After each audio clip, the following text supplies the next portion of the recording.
Hi friends, welcome to my channel. இன்னைக்கு French toast எப்படி பண்றதுன்னு காட்டுறேன். இதுக்கு தேவையான பொருட்கள் என்னன்னா பிரெட், பால் 1.5 டம்ளர் பால், பட்டர், 2 முட்டை, சக்கரை, வெனிலா எசன்ஸ், சின்னமன் பவுடர். எப்படி பண்றதுன்னு காட்டுறேன். ஃபர்ஸ்ட் 2 முட்டை நான் உடைச்சி இதில் போட்டுக்கிறேன். கொஞ்சம் நான் சின்னமன் பவுடர் போட்டுக்கிறேன்.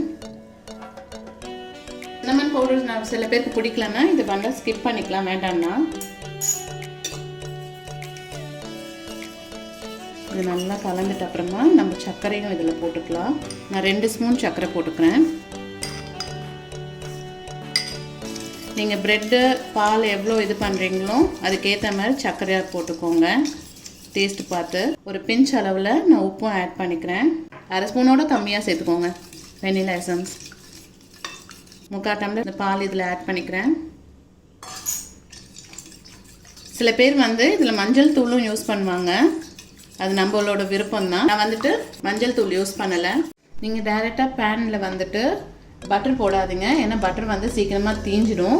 ஸோ ஃபஸ்ட்டு நம்ம கொஞ்சோண்டு எண்ணெய் அப்ளை பண்ணிவிட்டு அதுக்கப்புறமா பட்டர் போடலாம். ப்ரெட்டை நல்லா இதில் டிப் பண்ணி எடுத்துடலாம்.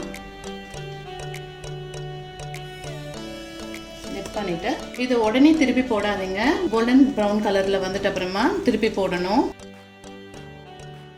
இந்த கலர் வரும்போது நம்ம திருப்பி போட்டுடணும் ஃப்ரெஞ்ச் டோஸ்ட்டை. இது பண்ணி பாருங்க, டேஸ்ட்டாக நல்லா இருக்கு.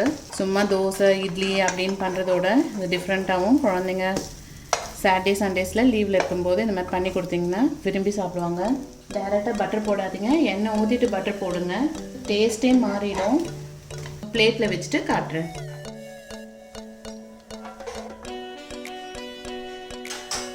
லாஸ்ட்டாக பண்ணி முடிச்சோடனே ஃப்ரெஞ்ச் டோஸ்ட்டில் நம்ம சர்க்கரை பவுடரை சும்மா மேலே லைட்டாக தூவி விட்டுக்கலாம்.